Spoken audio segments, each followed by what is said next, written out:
Good evening everyone. बेटा इलेक्ट्रोस्टैट्स का ही अगला पार्ट है। लास्ट में इलेक्ट्रिक लाइंस ऑफ फोर्स उसकी प्रॉपर्टीज किया था। अब motion of a charge particle in electric field की हम बात करते हैं। तो हेडिंग कीजिएगा motion of a charge particle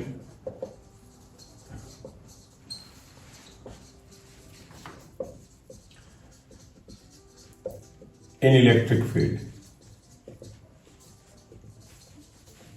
और हम यूनिफॉर्म इलेक्ट्रिक फील्ड ले रहे हैं फिलहाल, यूनिफॉर्म इलेक्ट्रिक फील्ड। अगर एक सिंपल पहले हम एग्जाम्पल की बात करें तो देखिए क्या आएगा।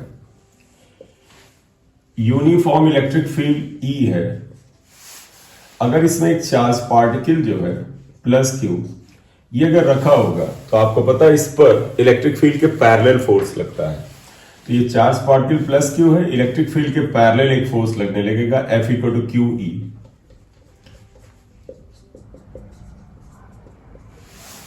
और अगर ये पार्टिकल फ्री टू मूव है, अब आप खुद ही देख लो बेटा, अगर ये मूव करने के लिए फ्री है तो ये इस डायरेक्शन में ही मूव करने लगेगा, यानी along the direction of force starts moving with some acceleration if it is free to move. यानी इसका ट्रेजेक्टरी क्या होगा? स्ट्रेट लाइन होगा। एक चीज और करें, इसमें ही हम एक नेगेटिव चार्ज पार्टिकल बना लें। अगर आप एक negative charge particle minus Q ले लो तो आपको ध्यान होना चाहिए कि नेगेटिव चार्ज पार्टिकल पर इलेक्ट्रिक फील्ड के अपोजिट फोर्स लगता है। तो जो लोग नए हैं एक बार सुनिएगा, पॉजिटिव चार्ज पार्टिकल पर ये force F equal to Q E parallel to electric field लगता है, इसलिए इस डायरेक्शन में ये मूव कर सकता है अगर फ्री टू मूव है। और नेगेटिव चार्ज पर ये फोर्स फील्ड के अपोजिट लगता है, this will be F equal to Q E and opposite to the field होगा। And again if this particle is free to move, start moving in a straight line. And you can say that there is a particle which is charged, either has positive charge or negative charge. It is kept in electric field, then it will experience a force F equal to QE. On a positive charge, force is in the direction of electric field. Negative charge, it will be opposite to the field. इस जगह पे हमने दोनों में माना है कि initially दोनों रेस्ट में थे। अब आपके मन में आएगा कि सर अगर इनको थोड़ी गति दे दी जाए, चलिए वो भी दे देते हैं। मान लेते हैं ये पॉजिटिव चार्ज पार्टिकल था, इसको हमने ऑलरेडी एक स्पीड u दे दिया था, ये प्लस q था, तो कोई फर्क नहीं। देखिए ऑलरेडी कुछ स्पीड थी, पॉजिटिव चार्ज पार्टिकल है, फील्ड के पैरेलल एक फोर्स एक्सपीरियंस करेगा F equal to Q E. And you already know by Newton second law, जिस डायरेक्शन में फोर्स होता है उस डायरेक्शन में इस पार्टिकल पर एक एक्सेलरेशन लगेगा। Now it starts moving in a straight line but with decreasing velocity. Move पिछले में भी इंक्रीजिंग वेलोसिटी से ही रहा था, क्योंकि फोर्स एक्सेलरेशन पैदा करेगा, वो वेलोसिटी को एक्सेलरेट या रिटार्ड ही करता है, राइट। बस फर्क हमने ये डाल दिया, इसमें वेलोसिटी को हमने जीरो नहीं लिया है, इसमें हमने इनिशियल वेलोसिटी को जीरो लिया था। तो कंडीशन क्या निकली बेटा? कंडीशन ये निकली, एक चार्ज पार्टिकल इलेक्ट्रिक फील्ड में अगर रखा हुआ है या इलेक्ट्रिक फील्ड के पैरेलल, और एक और बना ले, माइनस क्यू चार्ज पार्टिकल है और इलेक्ट्रिक फील्ड के अपोजिट अगर गतिमान है या गति कर रहा है तो उसका पाथ क्या होने वाला है? It's a path is a straight line. It's a path is a straight line, right. तो खैर क्या लिखोगे? If charge particle is at rest or moving with some initial velocity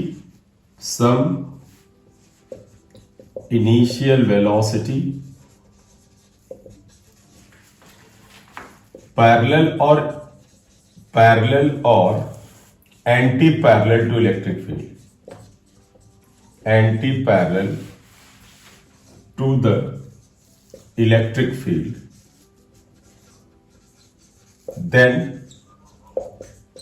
path या trajectory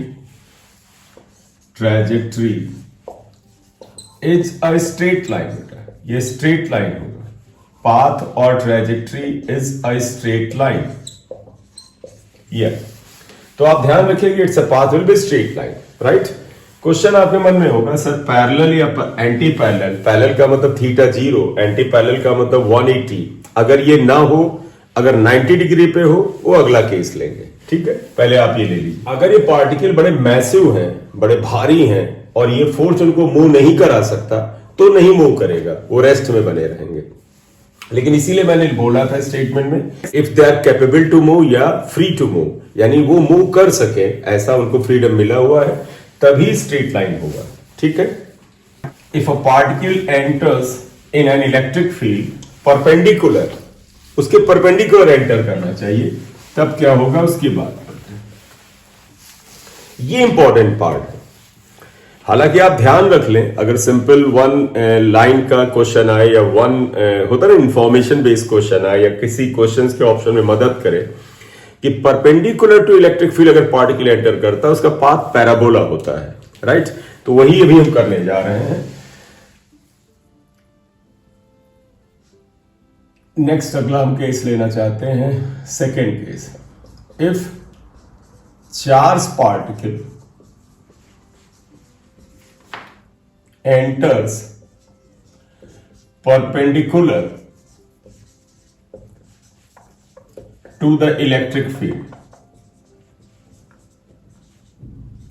ध्यान रखिएगा, एंटर्स का मतलब है इनिशियल वेलोसिटी है।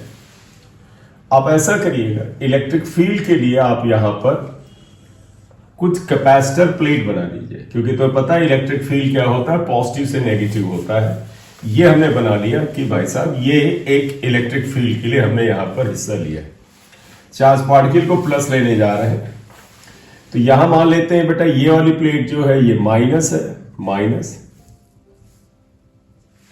और ये वाली प्लेट प्लस है। आपको पता है एक प्लेट पॉजिटिवली चार्ज हो और दूसरी प्लेट अगर नेगेटिवली चार्ज हो तो एक इलेक्ट्रिक फील्ड पैदा हो जाता है, और इलेक्ट्रिक फील्ड जो होता है वो पॉजिटिव से नेगेटिव होता है। Electric field works from plus to minus. ये इलेक्ट्रिक फील्ड आ गया, ये राइट। तो आप देखिएगा electric field is from positive plate to negative plate, correct.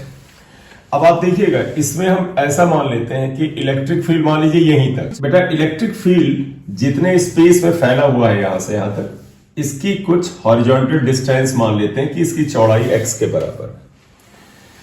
देखिएगा एक पॉजिटिव चार्ज पार्टिकल ऐसे एंटर यहां कर रहा है, जैसे ठीक है वो पीछे से आ रहा होगा, ये ऐसे आ रहा होगा, लेकिन जैसे इस इलेक्ट्रिक फील्ड में ऐसे एंटर करेगा और इसकी इनिशियल वेलोसिटी u होगी, तो आप देखें ये इनिशियल वेलोसिटी x एक्सिस पर है, तो हम इसे ux लिख देंगे, that is equal to u। इसे हमने u ले लिया है, राइट। तो देखिए यहां पर वो जो हेडिंग है उससे हमारा यहां पर जो एक्शन है मैच कर रहा है। Velocity is along x axis and electric field along y axis, angle देखें 90 डिग्री है। Suppose it enters with horizontal velocity u, naturally initial velocity along x axis is u, and अगर मैं कहूं what is velocity along y axis, तो आप कहोगे 0 होगा, क्योंकि जब कोई चीज सिर्फ x axis पे चल रहा है तो y axis पे उसका हिस्सा 0 है, करेक्ट। लेकिन बेटा इस इलेक्ट्रिक फील्ड में इस चार्ज पार्टिकल पर जिसका चार्ज प्लस q और मास m है, ये हमने लिया है, इस पर इलेक्ट्रिक फील्ड के पैरेलल एक फोर्स लगने लगेगा, इस डायरेक्शन में फोर्स लगने लगेगा। बेटा ये चार्ज पार्टिकल जिसका चार्ज प्लस क्यू और मास m है, इस पर इलेक्ट्रिक फील्ड की डायरेक्शन में एक फोर्स लगने लगेगा F equal to Q E. अब आप देखिएगा इसकी वेलोसिटी इससे कह रही है तुम इधर चलो, इधर एग्जिट करो, लेकिन ये फोर्स कह रहा है अपना रास्ता बदलो। अगर आप गौर से देखें ui इक्वल टू 0 यहां लिख लेते हैं, ये देखो ये फोर्स कह रहा है ऊपर चलो, तो आप देखिएगा कुछ ऐसे है, पार्टिकल ऐसे एंटर करता है, लेकिन अगर फोर्स ऊपर जा रहा है तो फोर्स ऊपर की तरफ से ले जाने की कोशिश करेगा। तो आप देखिएगा इसका पाथ हल्का सा ऐसे जाएगा। अब तुम कहोगे कि सर पाथ बिल्कुल एग्जैक्ट यही डिजाइन का बनेगा, क्या बनेगा, उससे हमें कोई मतलब ही नहीं है। पाथ कर्व्ड होगा, ये पैराबोला होगा, एलिप्स होगा, हाइपरबोला होगा, ये तो हमारे प्रूफ में आएगा, या फिर हमारे कुछ एक्सपेरिमेंटल ऑब्जर्वेशंस होते तो हम उससे बताते। तो पाथ कर्व होगा, तो तुम क्या कहोगे, पार्टिकल ऐसे एंटर करता है, इस फोर्स की वजह से इसका पाथ कर्व्ड हो जाता है और यहां पे जाके ये कुछ वेलोसिटी से एग्जिट करता है। अब कोई मुझे बताएगा ये वेलोसिटी ऑफ एग्जिट जो इसका है, थोड़ा सा डायग्राम को ऐसे देखिए, वेलोसिटी ऑफ एग्जिट जो इसका है, अगर हम इसे v लिख दें, that will be greater than initial velocity u और इक्वल टू और less than, it will be greater than u। Why greater? गौर से देखो, देखो यहां पर तो ये फोर्स जो है वो वेलोसिटी के परपेंडिकुलर है, इसलिए ये इस वेलोसिटी के मैग्नीट्यूड को तो नहीं बदलेगा। लेकिन जैसे जैसे आगे बढ़ेगा, देखो जैसे पार्टिकल यहां पहुंच गया, फोर्स तो बेटा हमेशा इधर लगेगा, क्योंकि force is always parallel to electric field. अब आप देखो इसकी डायरेक्शन जो इधर है, तो इस फोर्स का एक कंपोनेंट देखो बेटा इस डायरेक्शन में आएगा, एक इधर आएगा। तो आई मीन टू से इस फोर्स का एक कंपोनेंट अगर वेलोसिटी में कंट्रीब्यूट करेगा तो वेलोसिटी को वो क्या करेगा? बढ़ा देगा। इसलिए ध्यान रखिएगा, when it exit at any point from the electric field its velocity will increase.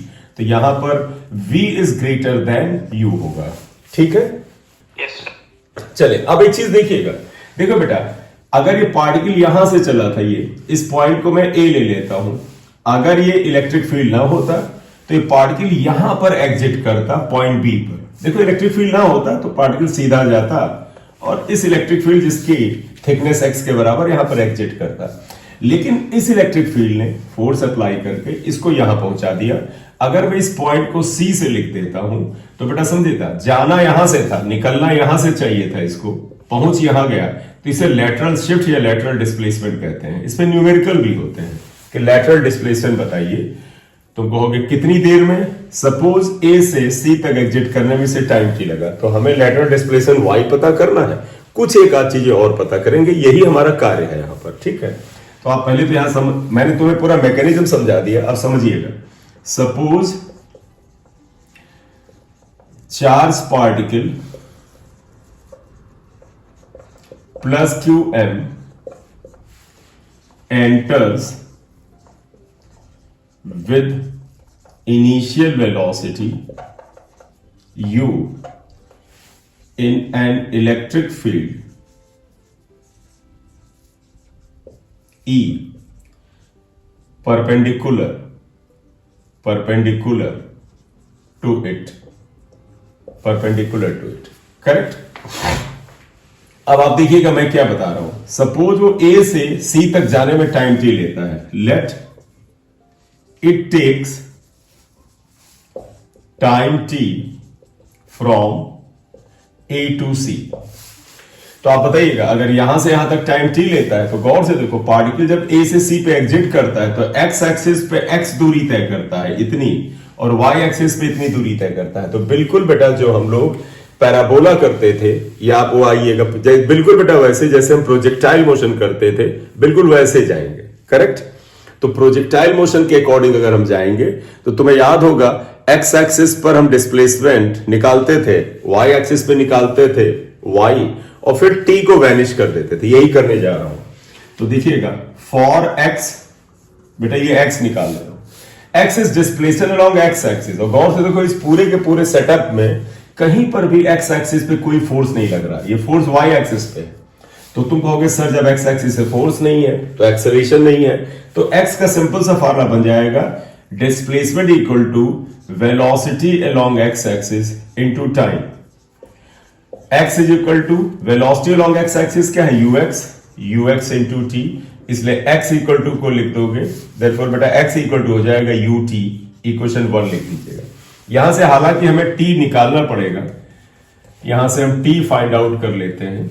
देखिएगा t equal to x by U आ जाएगा, ये इतनी वैल्यू आई, इक्वेशन 2। अब हम y की बात करेंगे, फॉर y। देखो बेटा y इज लेटरल डिस्प्लेसमेंट, इसे लेटरल डिस्प्लेसमेंट भी कहते हैं, लेटरल डिस्प्लेसमेंट। न्यूमेरिकल में अगर आए तो आप इसे इस्तेमाल करें। ये अब देखिए बेटा पार्टिकल यहां से यहां तक लेटरली अगर डिस्प्लेस हुआ, समय तो बेटा यहां से A से C तक t ही लगा है, लेकिन बेटा इस एक्सिस पर एक्सेलरेशन इस फोर्स की वजह से मौजूद है। बेटा जब एक्सेलरेशन और डिस्प्लेसमेंट निकालना हो, टाइम के टर्म्स में निकालना हो, तो हमारे पास एक ही इक्वेशन है, s equal to ut plus half at square. जो सेकंड इक्वेशन है डिस्प्लेसमेंट की v square equal to u square plus 2s, वो यहां नहीं लगेगी, क्यों? क्योंकि उसमें टाइम नहीं है। तो हम ये इक्वेशन लिखेंगे by equation s equal to ut plus half at square हम वाई एक्सिस पे लगाएंगे बेटा, इसे वाई एक्सिस पे अप्लाई करेंगे। एस की जगह पे आप क्या लिखोगे बेटा, वाई। यू की जगह लिखोगे u y t plus half A T square. Y find out करना है, यू वाई 0 है, प्लस हाफ ए जानते क्या है बेटा, मैं यहां साइड वर्क कर देता हूं। देखो एक्सेलरेशन इक्वल टू होता है फोर्स अपॉन मास, और फोर्स हमने निकाल लिया है क्यू ई के बराबर है, और मास एम पार्टिकल का मास है। तो बेटा ए की जगह पर आखिरी में रख देंगे, अभी हम इक्वेशन को सिंपल रखना चाहते हैं, टी स्क्वायर, तो Y equal to half A T square आ जाएगा, ये वैल्यू है इक्वेशन नंबर 3। तो मैं याद है बेटा, अगर मुझे इसका पाथ पता करना है कि कैसा पाथ है, मतलब what kind of conic is this, तो आपको पता है कि that will be obtain only by knowing the equation between x and y. मतलब अगर हमें एक्स और वाई में रिलेशन पता चल जाए तो हमें पता चल जाएगा पैराबोला हाइपरबोला क्या है। तो आप ऐसा करो, टी को वैनिश करो, ये वैल्यू टी की उठा के यहां रखिए, तो देखिएगा y equal to half A, t की ये वैल्यू हम अगर यहां रखते हैं तो x अपॉन यू स्क्वायर, तो देखिएगा y इक्वल टू हाफ। अब मैं a की ये वैल्यू डाल रहा हूं, q E upon m x square upon u square. अभी मैं इसको फाइनल इक्वेशन एक बार लिख देता हूं स्पेस बना के, लेकिन तुम गौर से देख लो, y की पावर 1 है, x की पावर 2 है, तो इसका मतलब it is equation of parabola. तो आप इस इक्वेशन 4 को लिख ले, लिख लिया? चलो थैंक यू। देखो इसलिए आप y को ऐसे लिख सकते हैं, यहां देखें, Q E upon 2mu square into X square, ये इक्वेशन आई, which is equation of parabola. लिखोगे since y is proportional to X square therefore path is parabola. एक तो ये बात है, करेक्ट। तो कृपया आप इसे प्रूफ ना समझे, यहां से न्यूमेरिकल आएगा और अच्छा न्यूमेरिकल आता है। अब इसमें थोड़ा सा और एक काम करते हैं। तुम कहोगे सर लैटरल डिस्प्लेसमेंट तो पता चल गया, एंगुलर डिस्प्लेसमेंट क्या होगा? देखो पार्टिकल को जाना ये था बेटा, लेकिन ये ऐसे गया, तो मैं थोड़ा सा ये पोर्शन इस जगह पे अगर y लिख लो, तुम्हें दिख रहा है, तो मैं तेरे से कहूं बेटा x एक्सिस पे ऐसे बना लो, तो तुम कहोगे सर ये थीटा एंगल यहां से आ सकता है। तो एंगुलर डिस्प्लेसमेंट क्या है अगर थीटा? तो देखिए बेटा, थीटा निकालने के कई तरीके हो सकते हैं। अगर देखो ये वेलोसिटी v है, तो इसका 2 कंपोनेंट हो जाएगा, एक कंपोनेंट होगा, देखो मैं इसको ऐसे लिखूं, ये वेलोसिटी v है, इसका एक कंपोनेंट vx हो जाएगा। तो पता है x एक्सिस पे कोई फोर्स लग ही नहीं रहा है, तो vx इज इक्वल टू वास्तव में ux, और ये वाला कंपोनेंट vy हो जाएगा। यहां एक ट्रायंगल बना दे, vy जो होगा ये इसके बराबर आ जाएगा। तो अगर हम लिखें इफ एंगुलर डिस्प्लेसमेंट या शिफ्ट या डेविएशन ज्यादा बेटर वर्ड है, angular deviation is theta, then आप देखिएगा ट्रायंगल की लेवलिंग करना जरूरी नहीं, इस ट्रायंगल में ले रही है वाले में tan थीटा अगर आप देखें कितने के बराबर आ जाएगा, perpendicular upon base, perpendicular is vy upon vx। आप बताइएगा tan theta equal to vy upon vx आया, vy थोड़ा सा निकालना पड़ सकता है, आप इसे इक्वेशन x1 लिख ले, vy निकालना पड़े, vx तो पता है ux के बराबर और ux u के बराबर, vy बताइए बेटा, vy is velocity along y axis after time t। तो अगर आप इसको vy निकालते हैं तो लिख सकते हो since v equal to u plus a t, therefore vy equal to uy plus a t. vy find out करना है, uy 0 था, acceleration equal to force upon mass into t था, तो vy इक्वल टू देखें qe by m, और t की value x upon u पहले भी निकाल चुके हैं, ये vy आ गया। बोले बेटा क्लियर? ठीक। अब आप ऐसा करना, इसको tan थीटा में डालिएगा, tan थीटा इक्वल टू क्या आ जाएगा? देखो vy is this term, vy upon vx, vy is qe x upon mu, और देखिए बेटा ये vy की वैल्यू मैंने यहां रखी और vx की वैल्यू u यहां ऑलरेडी थी, तो आप देखें tan थीटा कितने के बराबर आता है, qe x upon mu square, फिलहाल ही आता है। तेरे से बेटा अगर थीटा पूछे और tan थीटा में लाना हो तो आपको यहां तक आना पड़ेगा। बोले बेटा इतना बात क्लियर है? Yes, sir. करेक्ट। इस इक्वेशन को भी कुछ नाम ये बेटा इतना नोट कर लो, इस इक्वेशन को भी हमने जिंदा रखा है, हमें जरूरत है। इवन इसकी बजाय ये स्टार को जिंदा रख लो, इसको हटा लेते हैं, स्टार इक्वेशन को जिंदा रखें। ये हटा दो बेटा, पैराबोला वाला है हिस्सा, लिख लीजिए। चलिए एक सेकंड, डन। चल, अब इसमें एक पर्पज है मेरा, पर्पज मैं तुम्हें बता रहा हूं क्या करना चाह रहा हूं। पर्पज ये है कि ये थीटा, अगर आप गौर से देखें, आपने tan थीटा निकाल दिया। अगर मैं इस वेलोसिटी को, ये जो वेलोसिटी वेक्टर है, इसको मैं बैकवर्ड प्रोड्यूस करूं, और हो सकता है मेरा डायग्राम इतना परफेक्ट ना बने, लेकिन आंसर आना चाहिए। अगर मैं इसको बैकवर्ड प्रोड्यूस करूं तो ये कुछ ऐसे आता है। देखिए, we are producing this velocity backward, मैंने ये ऐसे प्रोड्यूस किया, तो तुम कहोगे सर जो ये एंगल अगर थीटा है तो this angle is also theta. तो अगर इस पॉइंट को मैं O लिख देता हूं, या ये, तो यानी if you are producing V backward it meets at O। तो इसको लाने के लिए यहां एक प्रयास करते हैं, सुनिएगा बेटा। देखो, अगर ये थीटा है, ये ऑलरेडी थीटा था, तो जरा सा जब हमने इसको पीछे प्रोड्यूस किया, चलिए लिखते हैं, if we produce vector V backwards it meets at O पे मिलता है।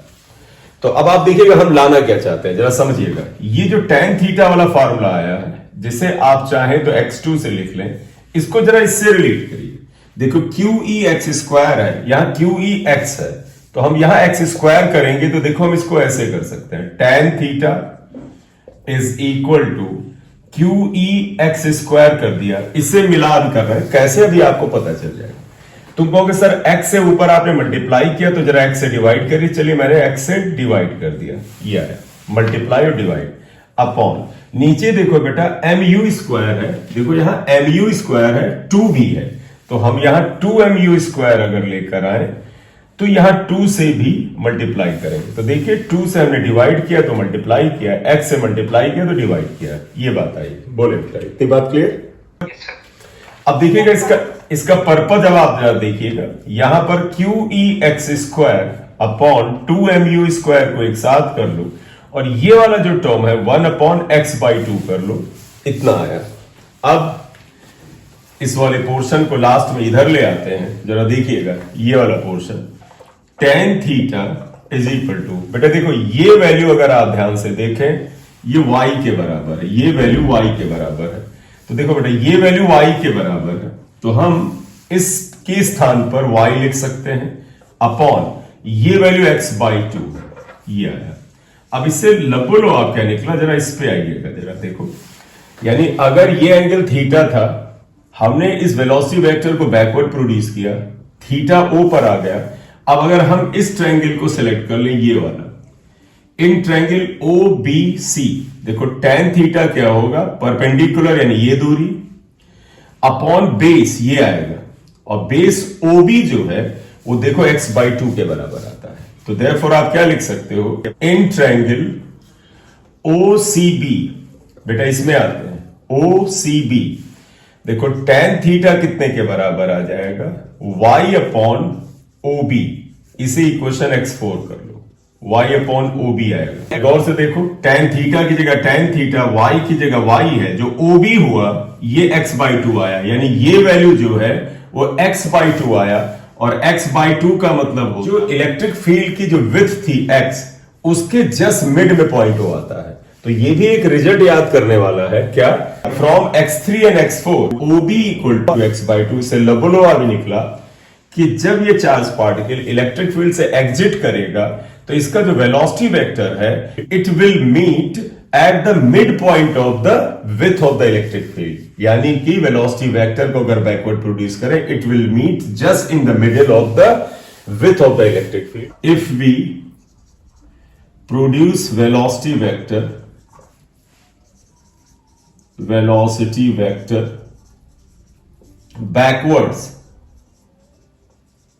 backwards it meets at the midpoint, बस midpoint of what, वो आप लिख ले, मैं बोल देता हूं mid point of width of electric field. Correct? ठीक। एक बार और नहीं, क्या करते हैं, आपको नोट करना है, क्या बोल रही हो, not clear. Eight the mid point of the, बेटा हाँ ठीक है, eight the mid point of the width of the electric field. बेटा इलेक्ट्रिक फील्ड की चौड़ाई यहां से यहां तक है, देखो इलेक्ट्रिक फील्ड यहां से यहां तक एक्स विथ का है, ये x/2 पे मिल रहा है, यानी बीच में मिलेगा। करेक्ट? Okay sir. ठीक है बेटा, तो देखिए बेटा इस जगह पर हमने बात की कि व्हाट इज द ट्रेजेक्टरी और path of a charge particle in electric field. दो तीन बातें छोटी मोटी आई, अगर चार्ज पार्टिकल इलेक्ट्रिक फील्ड में रखा हुआ है या उसके अंदर इलेक्ट्रिक फील्ड के पैरेलल या एंटी पैरेलल चल रहा है तो पाथ वाज स्ट्रेट लाइन, लेकिन अगर वो इलेक्ट्रिक फील्ड के परपेंडिकुलर एंटर करता है then path will be parabola, और इसमें y को लेटरल डिस्प्लेसमेंट और थीटा को लेटरल एंगुलर डिस्प्लेसमेंट कहते हैं। वो कैसे फाइंड आउट करेंगे वो बताया है। ठीक है, तो इसे आपने नोट कर लिया होगा। अब इसके तुरंत बाद नेक्स्ट बात करते हैं, यानी अगला जो पोर्शन है वो हम आते हैं इलेक्ट्रिक डायपोल की बात करेंगे। ठीक है बेटा।